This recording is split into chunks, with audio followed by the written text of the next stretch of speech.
Welcome to Elevate the Game, where DFW's top leaders drop gems on success, strategy, and legacy with your hosts Jorge Abreu and Eric Badiwala. Let's get into it. Today we have Dr. John Burns with us. He's a nationally recognized board-certified plastic surgeon and the president of the Dallas Plastic Surgery Institute. He specializes in laser surgery and aesthetic procedures. He also serves as a clinical instructor at UT Southwestern and actively drives innovation in the field. We're going to dive into what has made him successful in a highly competitive field. So, John, can you give us, a quick snapshot of what you're doing right now in your business, and kind of what got you into doing that? Yeah, thank you a lot for having me. You guys have an incredibly popular podcast, and it's a pleasure for me to join you. I really appreciate the time. Thank you so much. Plastic surgery is an interesting field. It's very competitive. So, when you get into medical school, that's a hurdle. And once you're in medical school, getting into plastic surgery is also very competitive. So you have to be in the top of your medical school class to be considered for a residency position. There are very few of those residency positions available. And then once you're in the residency program, then you complete that, and then they spit you out into the real world. As a plastic surgeon, you will take your board examination to make sure that your training matches the national standard. And then the rest is really up to you. So I've been practicing plastic surgery in Dallas since 2004. My practice has obviously evolved over the years. And currently I've just bitten off a lot. I've left a sort of a busy office of plastic surgeons and kind of ran out of space, so to speak. My practice was very busy. The space that I had was sort of self-confined to smaller than I needed to grow. So I recently, last year, opened up a brand new office, and that entailed a medical spa component of the office, which is a whole separate business. And then I opened up 2 operating rooms as a surgery center. And so I use my surgery center exclusively for my own practice. And that's a whole nother thing, because you have to get state and city approval, and then you have to get separate certification for the surgery center. So a year of my life is spent sort of practicing plastic surgery, but also opening this brand new space with the medical spa, my practice, and the surgery center. So it's been a great year. It's also been a very busy year. Sounds like it. Sounds like it for sure. So I guess after medical school, did you go straight into opening your own practice, or?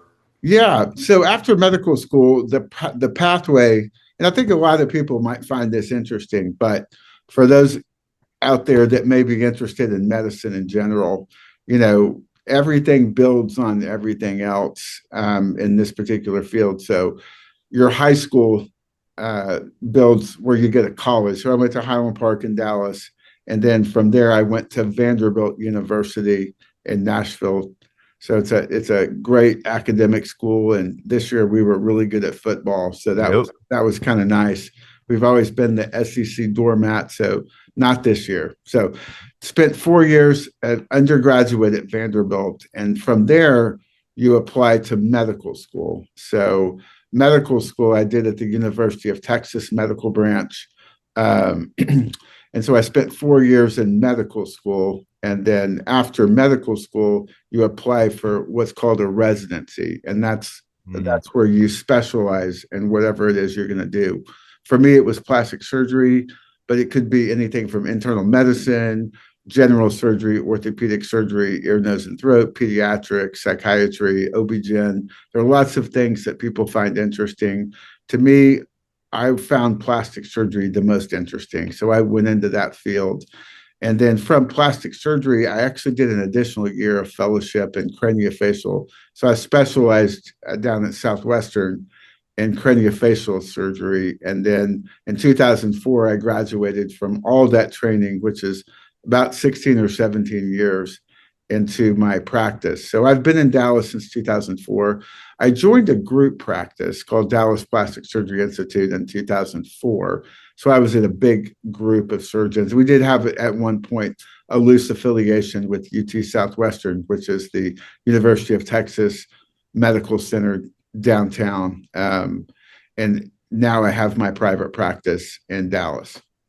Okay. Thank you so much. That was almost for my own education. I was very Yeah, curious, but I'm sure the listeners can get something out of that as well. it is very interesting to know how it kind of works, and it's like business or law, but there's a big portion in the middle of it where you're actually kind of doing an on-the-job training section, which is called, we call it your residency, and it got the name residency because doctors used to live at the hospital. They were working all the time. It's gotten a little bit more civilized these days, but the name residency still applies. Makes sense. Makes sense. And I've definitely heard that name Yeah, thrown around. But okay. So and then you mentioned a med spa. That's brilliant. I've been looking into that myself. cool. Yeah. There's just so And much you I've can. read, I saw a statistic the other day that there was as many medical spas in America as there are McDonald's. So Oh it wow. was a Must be a good enlightening reason. thing for me. But medical spa basically refers to the name of my medical spa is JOA. I partner with a nurse practitioner named Laura Stelk, and I'm John Burns. And we took our initials, Laura and John, and turned it into JOA. That's how we came up with our name. But Nice. medical spa typically is a combination of skincare, laser, and basically non-surgical options for rejuvenation of the face and body. Yep. Yep. Okay. It could So encompass anything from a wellness center, IV hydration center. You could go heavy on, Botox and fillers, which are delivered by nurses or nurse practitioners, usually lasers, things like skin pen, microneedling, chemical peels, or you could have body things like hyperbaric oxygen therapy, red light therapy. The field is really expanded, and it's an exciting place to be. do peptides have become very popular and TRT, I know. Absolutely. Yeah. Yeah, there's a ton there as well. Yep. Okay. Well, you had kind of mentioned there's a lot of competition in this field, obviously. I guess what's one thing that you would say that's been able to set you apart from others? Yeah, it's not a very sexy um, sort of a thing, but I think that one of the things my father taught me and his father taught him was, showing up is half the battle. So, just consistency over time. I think that we live in a world where you want instant gratification, and a lot of times running a business there's not that instant gratification. It's a grind. And so Yeah. I try every day to have three big tasks that I will accomplish. And I write those down and I put those in my pocket. And if I can do those three things in that day and carry on with my day and do the best job that I can possibly do for my patients and accomplish these things every day, over time, it adds up. And I think that's very powerful. I think I've heard Nick Saban say things like that. The coach at Alabama, he was so Yep. successful, but he believed in a process, and I believe in process as well, where you have a goal, you have a vision, and you daily work toward that goal and vision every day. And there's going to be ups, there's going to be downs, or setbacks. People quit on you. You have things happen in the business world or in your medical practice that set you back, and you just got to keep going forward and not letting that get the best of you. Yeah, I agree. I mean, I think especially for business owners, it's so easy to get caught up in the day to day and just the busy work. And I like how you're saying you've got those three things that you want to make sure you accomplish, besides that busy Yeah, day to day work. exactly. Yeah. Exactly. And I think that's a good, just to keep things simple. I think sometimes in this day and age when you're overwhelmed with, I got to do my social media, I got to do all these things, and it becomes overwhelming. And unless you can really focus yourself, you end up spinning your wheels a lot. So I always try to make forward progress. And I think that's important because it's easy to get frustrated. It's easy to give up. It's easy to be inconsistent. But if you're constantly making forward progress, I think you're doing better than 99%.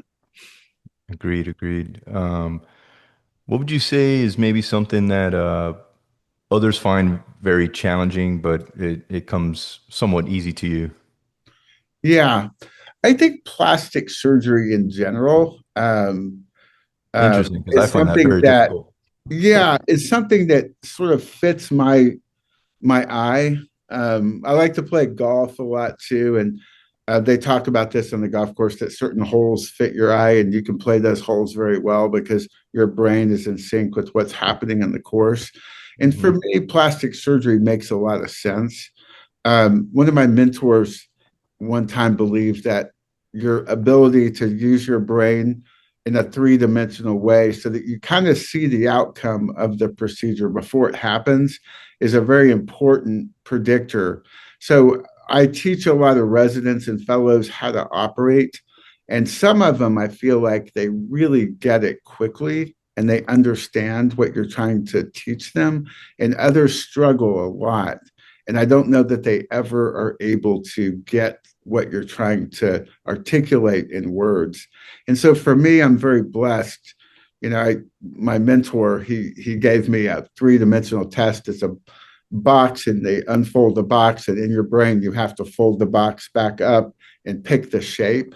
And so I can do that. I can see three-dimensional things very easily and visualize how it's going to look. And so as a plastic surgeon, that helps me tremendously because I can look at a patient and I can see what's going to happen, and I can tweak my procedure in such a way to optimize that result in my mind before it actually happens. So I'm not going back and reinventing the wheel a lot, so it makes me a very efficient surgeon, but also I think it makes me a very good surgeon because I can see what I'm trying to do.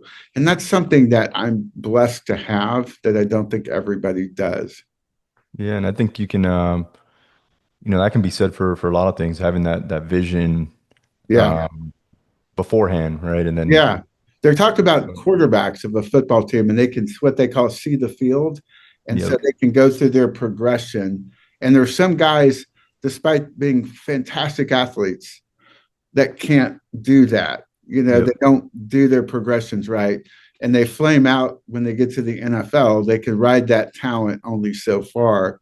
But to be truly at the top of their game, they got to be able to read the defenses and see where the openings and the holes are in those defenses. Yeah, I think the Vanderbilt quarterback did a good job this year. Yeah, they did. Yeah, Pavia. Yep. Um, so maybe I would love to hear about one of the maybe the biggest challenges you've had over the years and how you were able to overcome that. Yeah. Um, I think that managing people is probably the most difficult task that I have encountered. And um, I have a very high standard for myself and the people that I employ. I want everybody in my organization to deliver the highest quality product and to be as passionate as I am about what we're doing. And I find that the group I have now is awesome. But as you know, I was the president of a large plastic surgery organization for 10 years. There was 138 Oh, wow. employees and 12 doctors. And one of my challenges, and I don't know how good a job I did, was looking at that organization and trying to get everybody going in the direction that I wanted it to go in. And I think, a lot of the physicians that I was working with may not have actually thought that that was the best direction for them or their particular practice. And so I kind of equated a lot like being a coach of a football team. And some players are very coachable, and I think they're great and there's some players that have a lot of talent that aren't very coachable. And how do you, figure out how to get everybody on the same page? And so, as a CEO of an organization, that for me was very difficult. And I don't know that I ever fully figured that out. Yeah, I'm with you there. I always say that when I decided to open my business, nobody ever warned me Yeah, about the team and how good you really had to be at recruiting and everything to do with building a good team. right. Throughout the years, I learned, and I'm not quite sure I've mastered that yet either, but definitely gotten better. Yeah, I think it requires. It's like people that are a little older and have seen more life. You figure out as you get older what people were talking about when they said you get a lot of experience, and I think you develop a lot more patience, and you see the good in everybody, and you try to optimize what they do well. As a younger person, sometimes you're a little more forceful, a little more Yeah. dogmatic, a little more set in your ways, and it doesn't always translate well to other people. And when you're trying to get them to produce a certain way, there's different ways to do that, and it's very difficult. Yeah, I think you nailed it. I mean, I think something that stuck with me is, right person is the what I focus on first, and then right seat, making sure Uh-huh. they're in the right seat to be successful. Yeah. Early on, I wasn't so good at that. Right. Yeah. Yeah. Okay. So it sounds like, you've been able to do some really good things throughout the years, in your field.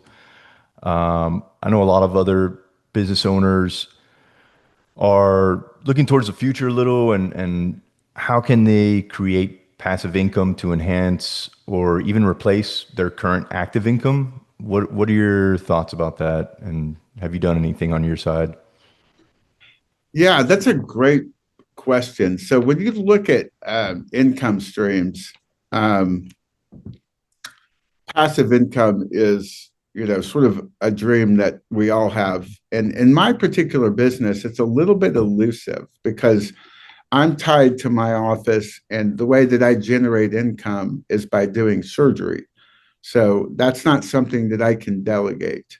Right. Um, in my field, you can hire um, junior level physicians that are either junior partners or um, employees of your practice, and they can generate income, and then you come up with a fair formula that will benefit you and benefit them as they grow their practice. Um, and I think that that's a double-edged sword, because sometimes when you're at the top of your field, you don't want to delegate important things. Hmm. And surgery is very important. So there are physicians that manage larger organizations, and they're sort of take some of that passive income. And I think that you almost need to divorce yourself from being results oriented to being more globally a managerial thing. So I haven't gotten to that point in my life or my practice yet. Personally, for me, the best thing that I've done to generate passive income is to remember that I'm a physician, and that I'm a really good physician and maybe not such a great business person. And so my philosophy has always been to hire people that specialize in those areas. So I have people in my life, attorneys, tax attorneys, investment guys that I'm friends with and know very well, and I know that they won't take advantage of me, that manage my income for me. And so when I do make money, I'm I hope smart enough to realize I'm probably not the best person. There's an old adage that by the time a deal reaches a doctor's desk, everybody else has said no, and we're the dummies that throw money at it. And I know that, and so I have given that part of my life over to people that I think do a much better job. So for me, delegating passive income has been my philosophy. So and you know people in the in the business world all have very similar advice for me, and that's to maximize what you can put into your 401k. And there are some things that you can do with the tax code that allow you to take advantage of certain things, write Yep. off your losses. We have a 5-year amortization thing. If I buy new equipment, I'm allowed to amortize that over 5 years, and just common sense things. And then the market for the past 25 years has been an incredible place to put income. And then the capital gains income has been taxed lower than you would be taxed at your regular rate. So as you grow a nest egg, it does tend to, spin off more passive income. And that's been my philosophy. But I don't have any, inventions out there and things that are crazy. So No, it makes sense. I mean, it sounds like you are making some investments. You've yeah, got, somebody that you feel confident in it, managing it, versus you really pulling the strings on all of it. right. I saw some interesting statistic that um, when you look at people that spend their life in the market, the an index fund will outperform those people 97 to 93% of the time. I think there's only 7% that will do better over a 10-year period than somebody that just indexes the money. So Just put it it's there, let it sit. yeah, it's a So, sobering thing. And then just patience is important too, not to panic when there's upturns and downturns, and just be faithful and consistent.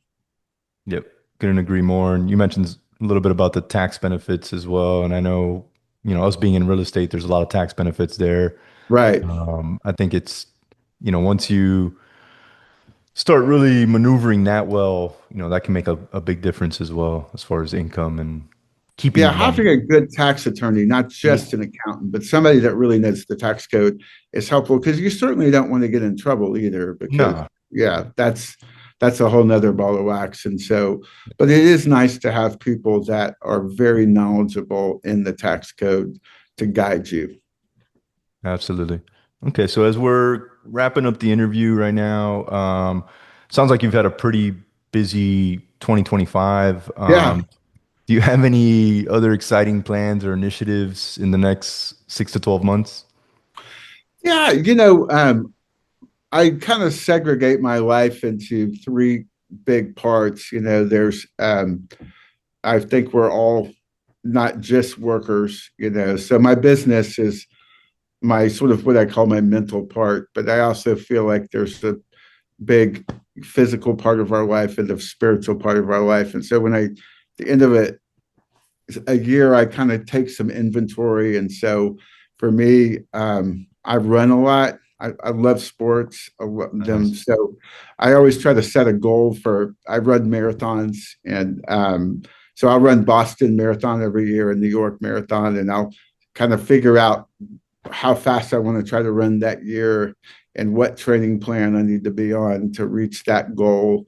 And then I've been playing a little golf recently, so I try to figure out what my handicap is going to be at the end of the year and kind of work toward that. So that's a lot of fun for me to have those goals. And then I have a family, wife, and kids, and I'm very involved in my church as well. So I try to figure out how I'm going to carve out time so I could be available for my family, for my wife, for my kids. Kids are getting older now, so they're in college, but they still need you, and it's great when you can take time off to go see them and be with them.